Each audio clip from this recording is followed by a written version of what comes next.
Hello and welcome to another great edition of VU Sports Wired, a program most definitely not sponsored by Adidas. Cutler Klein, Sundaram, Max Schneider, thank you so much for tuning in. We have got a great show for you today, talking 2 weeks worth of Commodore football, kind of two ends of the spectrum for the Commodores, the win over Kansas State and the drubbing at the hands of Alabama. We'll look towards the rest of the season as well. But first, breaking news into the VU Sports Wired studio in the last few hours. Vanderbilt has decided to not play Vanderbilt Commodore football games at an off-campus stadium. They have opted against a plan that would have them share an off-campus MLS soccer stadium with a potential franchise coming to town. They released a statement a few hours ago. Guys, what are your thoughts on this news? I mean, it seems like it's kind of like, thank God that this didn't happen, right? Yeah, this is a relief for Vanderbilt fans and Vanderbilt students. I mean, when you talk about Vanderbilt's attendance, it's well documented. You see it all over Twitter, people making fun of the attendance problems. And then the proposed solution to this problem seemed to be, let's move further away from campus where students would have to travel even further to get to these games. That didn't really seem to make any sense. It almost seemed like the athletic department and the people trying to move this stadium kind of created a controversy that didn't need to exist, and thank God that they're not moving it now, or at least for now it's not moving to an MLS soccer stadium. So, I mean, when you look at the stands in each game, this past week kind of dominated by Alabama fans, the one black and gold section having been the student section, which was filled to the brim. I mean, if you move this further off campus, that student section is not going to be nearly as full, and you'll still see just as many fans from other teams. So the situation didn't really make too much sense to move the stadium, and it seems like the right decision to keep it on campus, at least for now. Yeah, it definitely seems like the right decision. And it's really weird when you're trying to look at the motivation for why this was a discussion in the first place. There's a lot of different schools of thought, and one of them was, oh, well, if the students aren't showing up anyway, we might as well move the team to a different location. And that just really struck me as being weird and completely detrimental to school spirit and student morale and things like that. And I will say we should hold off on all the celebration because I know the VSG Senate is still having their big meeting and their big vote tonight, so we should see what comes of that, and we should see what happens with the details for this actual stadium and Vanderbilt's support for it, because they mentioned having some events there or the possibility of playing a game there, and they didn't specify that was going to be a football game or a different team. So there's still many more details that have to come out and have to be finalized, but it's a win for now. We'll get the chance to hear from Vice Chancellor David Williams about that tonight. Vanderbilt saying they would play 1 or 2 games at this proposed stadium should it get built, which, you know, they've done that at Nissan Stadium before. That's no harm, no foul. And it also remains to be seen what will come of Dudley Field right now. Will they try to renovate it? A lot of questions still to be answered. We will find out plenty more about that tonight at the VSG Senate meeting. Now, moving on to actual football. Vanderbilt played a couple of key games these last couple of weeks, the first 2 of a gauntlet of a 4-game stretch. Vanderbilt beating Kansas State 2 Saturdays ago and then falling to Alabama 59-0 this past weekend. Let's roll the highlights of both of those games here. Pick it up, Vanderbilt, Kansas State from Dudley Field, the remaining home of Commodore football. First quarter, Kyle Shermer rolls out and finds an open C.J. Duncan for the touchdown. Vanderbilt taking a 7-0 lead in the first quarter. Then on 4th and short, start of the second, Zach Ertz all the way to the house, or Jesse Ertz, I should say. Zach Ertz is a player for the Philadelphia Eagles. Pick it up 4th quarter. Kyle Shermer scrambles, broken play, dives for the goal line and gets in for Vanderbilt to take the late lead. Looking more like John Elway than Eli Manning on that one. As we pick it up late in the 4th quarter, Ertz trying to find the game-breaking play, trying to tie it up, still scrambling. Can he find a lane? Gets around a blocker, and he can't get to the marker. Vanderbilt holds on for an upset over the 18th ranked Wildcats. An incredible game for the Commodores, which led to this. Vanderbilt taking on Alabama, and Vanderbilt looks like they might be able to establish some momentum here, but Shermer's pass going off the hands of Jared Pinckney and into the hands of the awaiting defender. And the route was on from there. Touchdown early on, a quick run by Bo Scarborough to make it 7-0 in favor of the Tide. Next possession, it's Damian Harris finding a lane and finding open field, basically untouched, all the way to the house. Vanderbilt down 14-0. An unbelievable run there from Harris. Picking it up still in the first. Vanderbilt trying to get their run game going. And a fumble's certainly not going to help that, and that's exactly what happened there. Alabama forces the turnover, and everything continued to snowball from there for Vanderbilt. Ended up down 31-0 at the half. And enter Toa Tagovailoa for Alabama, making some incredible plays. This one, a dart pass to Jerry Jeudy, 34 yards for the touchdown. And then this play just put the icing on the cake for Alabama. Tagovailoa, plenty of time. Evades one defender, then another. Spin move, and off his back foot, fires a wide open pass to Devonta Smith. And that wouldn't even be the last touchdown they score, but that would pretty much be all she wrote for Vanderbilt in this game. Alabama taking this one 59-0. And this was the last touchdown of the game here. Brian Robinson's 17-yard touchdown run late in this game. Alabama held possession in this game for perhaps the last 11 minutes of the game. So a really remarkable beatdown laid on by the Crimson Tide. Fellas, just an absolutely rough outing for Vanderbilt. You didn't really expect them to win this one, but this result has to be embarrassing. How embarrassed should Vanderbilt be by this result?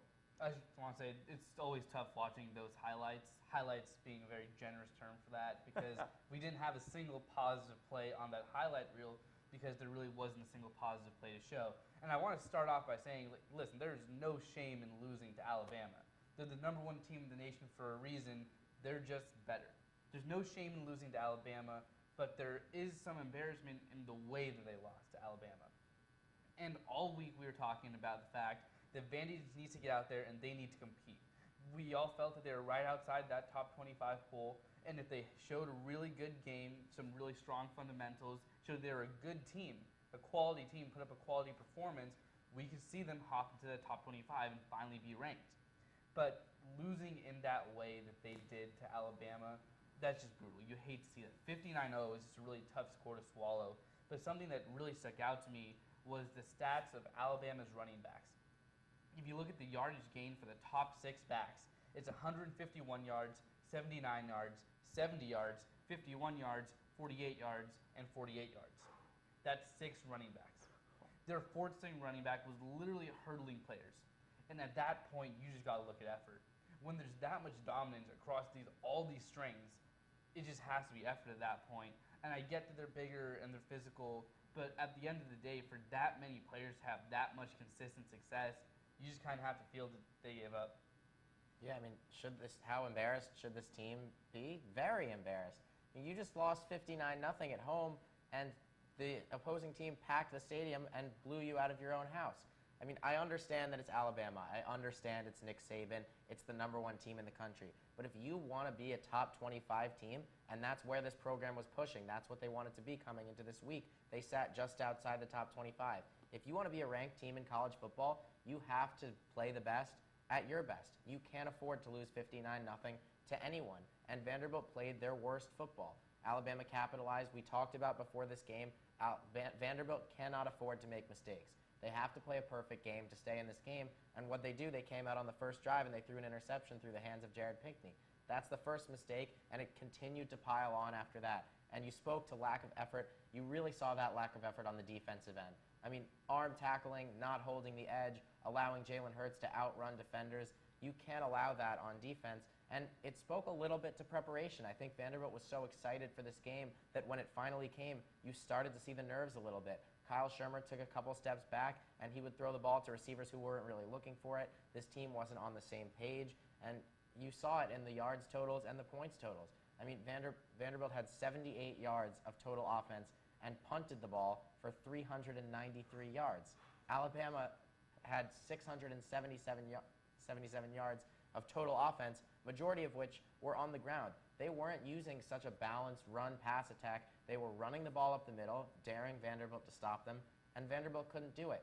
And when you look at it, it is a little bit of a lack of effort, because when you speak to some of these players, they really said that Kansas State was bigger up front than Alabama was. Alabama wasn't as intimidating. They weren't as big.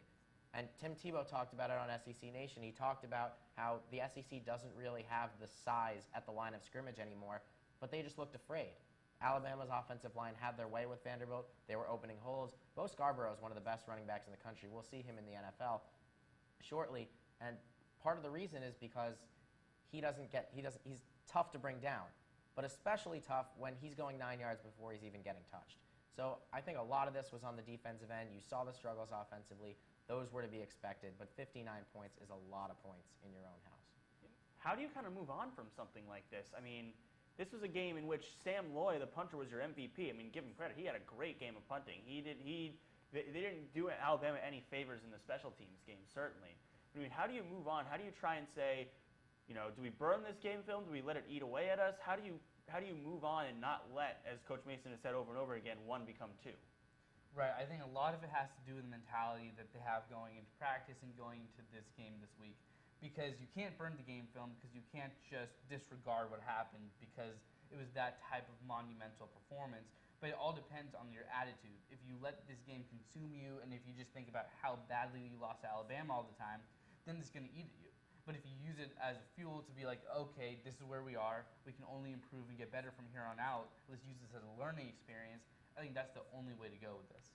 Yeah, I mean, Derek Mason, to his credit, he did take credit for this loss after the game. He said, this one's on me, and you got to move on from this game the same way he's been moving on from wins weeks 1 through 3. Up until midnight, you can worry about that game, and then when the clock strikes midnight, you're on to next week. It's a new week, and you got to be 1-0. And he's encouraged this Vanderbilt team and told them that they're good enough to beat teams like Florida and Georgia. They're going to Florida this week. They'll be in Gainesville. They can beat this Florida team, and Mason knows that, and he knows his team has the talent to do so. It's all about focusing at the task at hand. You got to forget about this game, yes, for the purposes of game film. Of course, you got to fix the mistakes, but you really have to forget about this game. You have to forget about the embarrassment, the same way he's been putting wins behind him. This team has been playing each week, 1 week at a time, and you have to continue to do that no matter what the circumstances are. It'll be interesting to see how they respond. A couple of key games for the Commodores, and if the first 4 weren't important enough, these 2 might determine the outcome of the rest of this season. Vanderbilt taking on Florida down in Gainesville this weekend, then the following weekend taking on one of the top-ranked teams in the country, Georgia, at home for homecoming weekend. 2 teams that are the class of the SEC East, you could say. Do these 2 games kind of determine what Vanderbilt's prospects are like for the rest of the season? Because in theory, if they win 1 or 2 of these games, they are right in the thick of the SEC East race. Yes, absolutely. These 2 games will determine the season. And I think that when we've talked about Vanderbilt this season, we've talked about them as a legitimate contender in the SEC East. And because they lost to the #1 team in the nation, that shouldn't change. The expectations shouldn't change for this team. They still have to go out and do business. And part of that business is facing off against the #1 and #2 ranked teams in the SEC East. If you want to win the SEC East and you want to compete, you can't lose to the top 2 teams that are going to be contending with you. So Vanderbilt does need to take one of these 2 games if they want to take that next step and really compete. If they lose these 2 games, that's not to say the season won't be a success.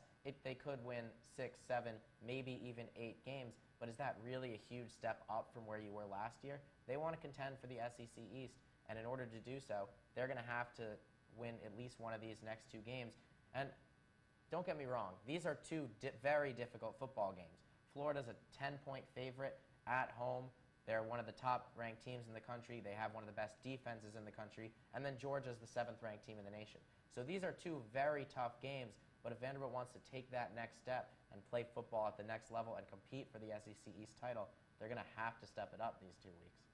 Right. I think from both a wins-loss perspective and from a morale perspective, these next 2 weeks are crucial. Like, they're really, really critical. Because when you're looking at them actually competing in the SEC East, a couple weeks ago when we were on the show talking about their prospects this year, we both slated these games as winnable games. And I think that they have to go at least 1-1 in these games to make sure that they're in the thick of things and to make sure that they have that opportunity to compete.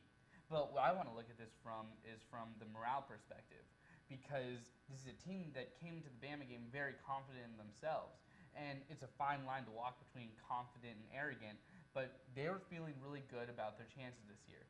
And I think that they almost need to prove to themselves again that they are that really good team that beat Kansas State, a ranked team, a really, really good program.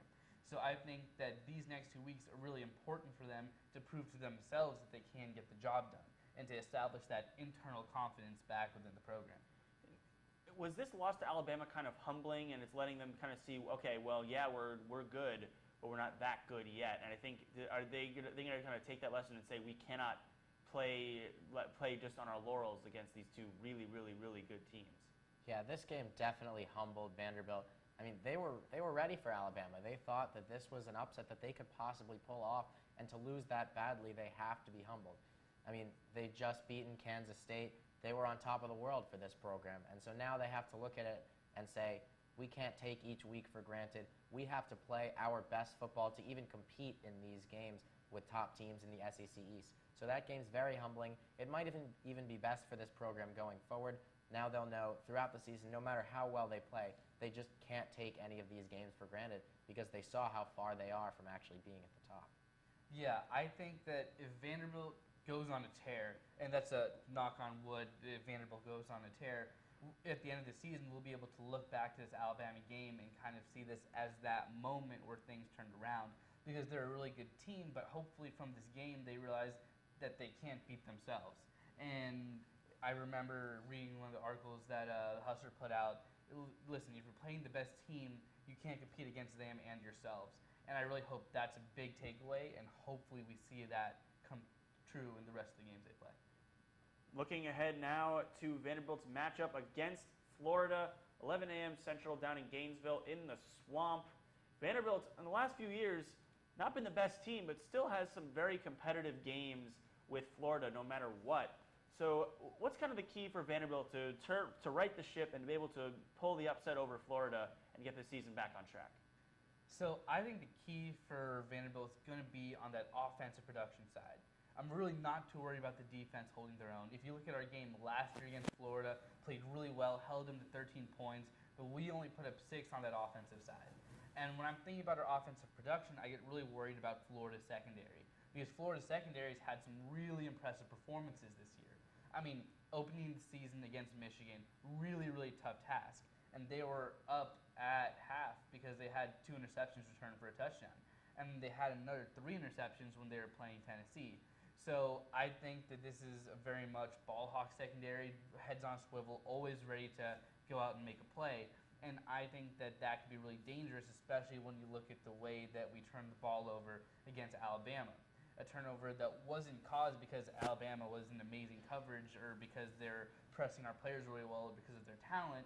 A turnover that happened because the ball bounced off the hands of Pinckney. So I think that that's something that's going to be really, really interesting to monitor, and that's going to be a very good matchup to watch. Yeah, this isn't something I thought I would say coming into this year, but the key to this game is you have to get Ralph Webb going. Ralph Webb through the first 3 games has not done what we thought he would be able to do this season. And a newsflash, Ralph Webb hasn't gotten worse. This offensive line has not been able to open holes for him through 3 games. He simply doesn't have the running lanes that he used to. So the key to this game, control the line of scrimmage, open some of those holes. And we've seen a little flip-flop on the offensive line. Bailey Grenier slipped into that right guard spot. We might need to even make a couple more changes in order to set that straight. But if they can get Ralph Webb going on the ground, that really opens up the entire offense. And Kyle Shermer has expressed in the past how confident he can be when they have a running game going. He feeds off that play-action pass. So in order to get this offense going, you're going to need Ralph Webb to do most of the dirty work, because you're going to face a Florida team that has one of the top defensive backs in the country. It's DBU down there in Gainesville, and they know that, and you're going to have to establish the run. This is a homecoming a little bit for Ralph Webb. He's from Gainesville. He needs to put on a show, and the offensive line has to help him do it to open up the rest of that offense. How much do you attribute the run game struggles to play calling as opposed to the offensive line? Because it seems like they try the same things over and over again, just trying to get it up the middle, trying to open lanes within the offensive line, when they could really try and vary it a little bit. Maybe put some jet sweeps in there, put some reverses, put some tosses, some outside runs. It seems like they're kind of trying to do the same thing over and over again, and it's not working. Right. I think that especially when it comes to a run game, if your bread and butter isn't working, going with a lot of the extra gimmicky plays, trying to open things up, really isn't going to be that much of a help. Because if you're not able to run like your basic power sets, and if you can't pull a guard to open up space for your running backs, then you're really not going to have that much success overall with a different type of blocking scheme. I think a lot of it's going to come down to individual assignments and making sure that these linemen are shored up when they get to the second level, when they get to backers, because when linemen get to that second level is when you can really see these bigger runs get busted. And I think especially for getting this running game going is going to be more of a individual assignment than an actual run scheme problem. Yeah, I mean, a large part of the problem is that this offensive line doesn't really give backs enough time to kind of pick a hole. So I think the problem with kind of these gimmick and these trick plays is that they take a little too long to develop. I will say that the best run of the game 2 weeks ago against Kansas State was on a handoff to Sam Dobbs, who ran for a first down. Kind of those quick plays that kind of catch the defense off guard. If they can get a little more of that, then they can mix it up. But I think a large part of the problem is Ralph Webb spent so much of last season running off right tackle. And I think they have new faces there, and they're struggling a little bit to shift that and have him run left. He has to run off of Justin Schooley's side because that part of the offensive line has experience, and they've been there. If Ludwig is able to make a little more of those play calls, switching sides of the run, he's run mostly middle and off right tackle. And I think the right side is the part that's really struggling. So these run plays might just have to change direction a little bit, and it might be as simple as that. We'll see how that all develops this weekend in Gainesville. With that, that'll just about do it for this week's episode of VU Sports Wired. Thank you so much, as always, for tuning in. For Drew Sundaram and Max Schneider, I'm Cutler Klein saying so long, and we will see you next time.